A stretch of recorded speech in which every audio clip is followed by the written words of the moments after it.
Well, I've had an interest in electromedical technology for many years, and in fact, when I was first out of medical school, I actually consulted for a while with an electromedical firm that actually wound up developing some very interesting technology. Unfortunately, the FDA and so on were not very receptive to a lot of this technology at the time, and so much of that unfortunately didn't proceed to fuller development, but it's certainly something that I've always had a great interest in. And my practice has revolved to a great extent often around nutrition in different ways, and I think so anyhow, my practice often revolved around nutrition in different ways, and I was saying that I think sometimes we get a bit of tunnel vision almost as regards nutrition, and that we're quite aware of some of the biochemical aspects of nutrition when it comes to food, water, and air, for example. But we sometimes forget that there's other inputs to the body that the body needs, and these may be in the realm of sound and light and different kinds of energy, electromagnetic energy. You know, the Earth has its own magnetic field that we live in, at least if we haven't distorted it in some ways with modern technology. But you know, we have this paradox. We live in this strange combination, contradictory combination of electropollution on the one hand and electrostarvation, I think, on the other. You know, and one of the benefits, I think, of technology of this kind is to assist us with dealing with both of those problems. You know, on the one hand, we're beset with a constant stream of electromagnetic forces that are completely foreign to our physiology.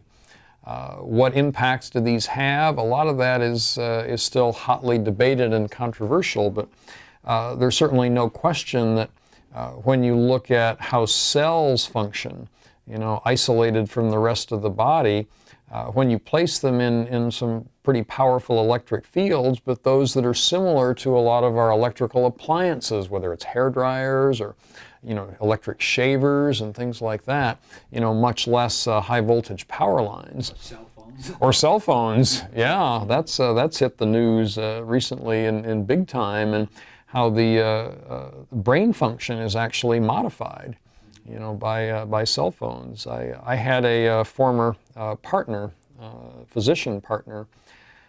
He had his cell phone glued to his ear almost constantly. It was almost a caricature. You could draw a cartoon of him with a cell phone stuck to his ear. It was his right ear, and he developed a right-sided brain tumor. Was there a connection?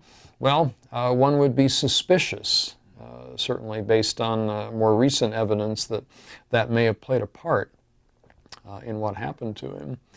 So are there ways to antidote that kind of electrical pollution? And I think the answer is yes. And part of what this technology can do is to remove some of the negative effects that our superimposed artificial electromagnetic environment has produced, and at the same time restore some of the electro-nutritional aspects to our physiology. We know that all cells ultimately are electrical. Our entire systems are electrical. We have a normal voltage polarity across cell membranes that if that gets distorted in some way, then the cells don't function properly. And we know that cancer cells, for example, are what we call depolarized. Many times they've lost that normal voltage difference between inside and outside. And the less that voltage is, the more prone that cell is to divide, and divide uncontrollably. And if you can restore that voltage to a normal, higher, more negative level, then cell division automatically slows down. There's a direct correlation between that.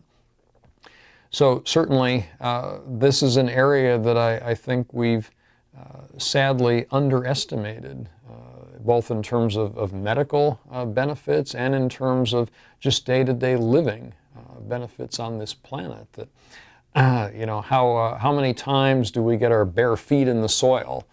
You know, How often are we barefoot to begin with, much less in a position where we can get down to earth level and have some kind of electrical grounding, if you will, go on.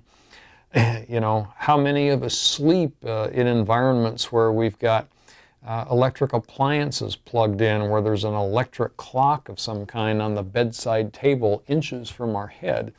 How many people sleep with their cell phones on the bedside table just in case? And we're bombarding ourselves literally with unnatural forces that upset our own electromagnetic requirements, and yet at the same time that we're beset with these foreign impulses, we're missing the critical electromagnetic nutrients that we need to function properly.